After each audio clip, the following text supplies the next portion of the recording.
You know, we've all been there. You're trying to shop smarter, you want to make choices that are better for the planet, and the fashion industry seems to have all these easy answers. But today, we're going to peel back those labels and really see what's hiding underneath.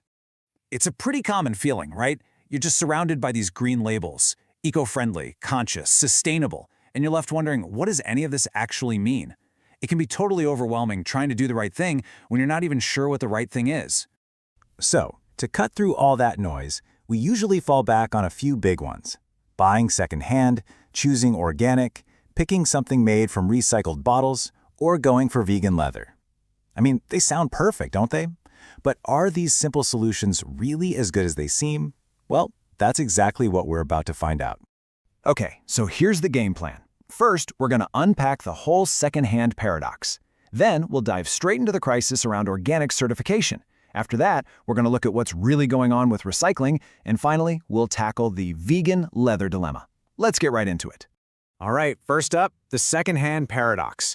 For years, we've been told that thrifting is basically the gold standard of sustainable fashion. But what if the data is telling us a completely different and kind of surprising story? The whole idea behind thrifting feels so simple, so logical. Every time you buy a used piece of clothing, that's one less new piece of clothing that needs to be made and sold. It feels like a clear win-win, right? A simple one-for-one swap that cuts down on demand and waste. But here's where it gets complicated. A study from the National Institutes of Health found, well, the exact opposite. It turns out the people who buy the most new clothes also tend to buy the most used clothes. So instead of replacing new purchases, the secondhand market is kind of just adding to them. It's complementing our consumption, not cutting it down. And there's actually a name for this. It's called the rebound effect. It's this weird psychological quirk where making a good choice, like buying a thrifted jacket, kind of gives us a free pass in our own minds to make other, less sustainable choices later. It's like that super cheap, guilt-free thrift haul just makes it easier to justify a big, fast fashion purchase down the line. So, if our own brains can trick us, what happens when the systems we're supposed to trust are completely broken? Let's talk about that organic label. We see it, we trust it, we pay more for it. But what happens when that trust gets betrayed on a massive global scale?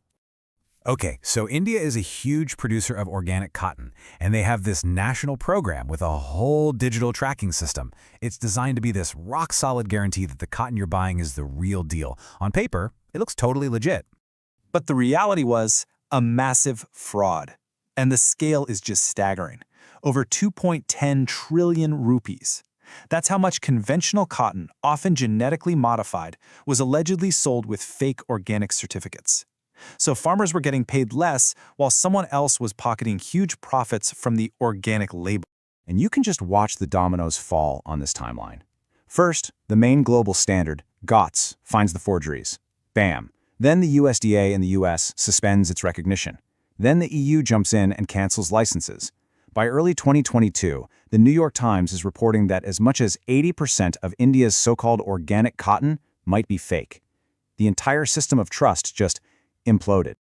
Okay, so from a broken system of trust, let's move on to a story that feels almost like a fairy tale, turning old plastic water bottles into brand new clothes. It's one of the most popular green stories out there, but as we're starting to see, the story on the label is rarely the full story.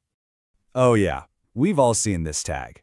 And it feels good, right? You're taking a piece of trash that would just be sitting in a landfill and giving it a new purpose as a cool t-shirt or a jacket.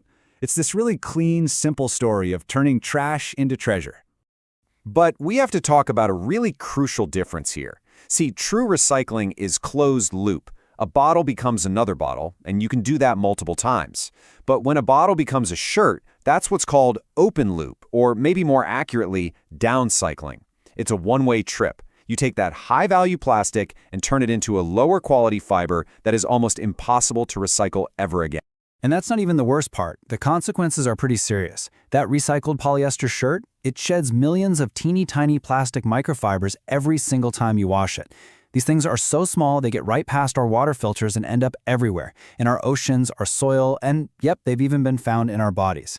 So this isn't a circular solution at all. It's a dead end for that plastic, and it just delays its entry into the environment in a much sneakier form.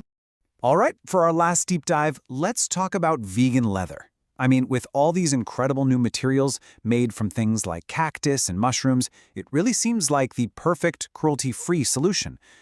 But again, we have to ask the question, what is this stuff actually made of?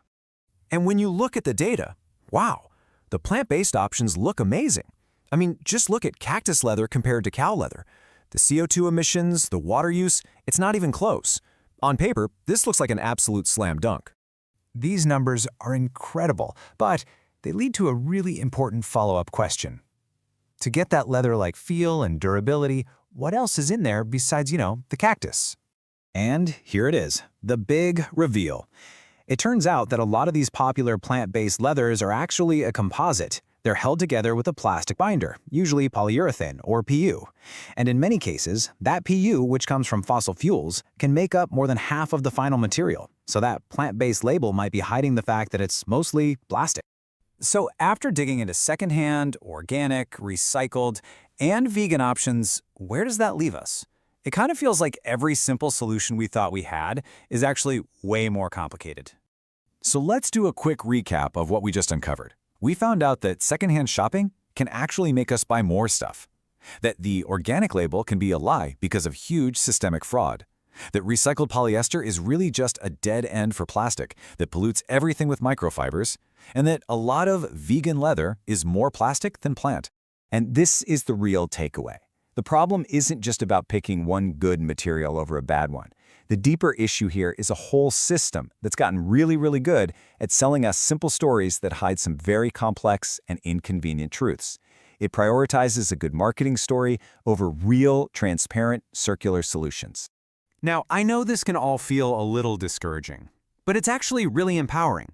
Because if the simple labels aren't the answer, we can stop searching for them and start asking better questions. So what is the real solution? Maybe it's not about buying anything new, no matter how green the label says it is. Maybe the most powerful, the most truly sustainable choice any of us can make is to love, to repair, and to just keep wearing the clothes that are already hanging in our closets. What do you think?